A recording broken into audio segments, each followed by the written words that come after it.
শুরু হচ্ছে নতুন আমাদের একটা ভিডিও নিয়ে আসছি। তোমরা এটা ভেবে থাকো যে আমরা বছরের প্ল্যানটা কীভাবে করি, টাকা কী করে জমাই, সেটা একটু দেখাচ্ছি। এক বছরে একটু একটু করে কিছু টাকা জমিয়ে যেই টাকাটা হয় সেই টাকা নিয়ে আমরা ট্যুর প্ল্যানটা করি। বিশেষ করে আমি তো করি এইভাবে। তাই সেই ঘরটা ভেঙে দেখি কত টাকা হয়। ইচ্ছে হচ্ছিল না ভাঙতে, তো কী করবো, প্ল্যান তো হয়ে গেছে অলরেডি, ভাঙতে হবে। তাই ভাঙার পরে গুনাগুনি শুরু হয়েছে।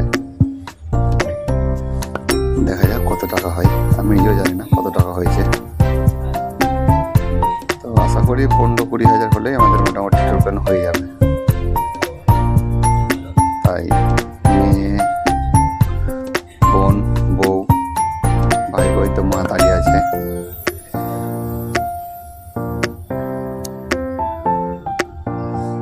আমি একটু ক্যামেরা ধরলাম।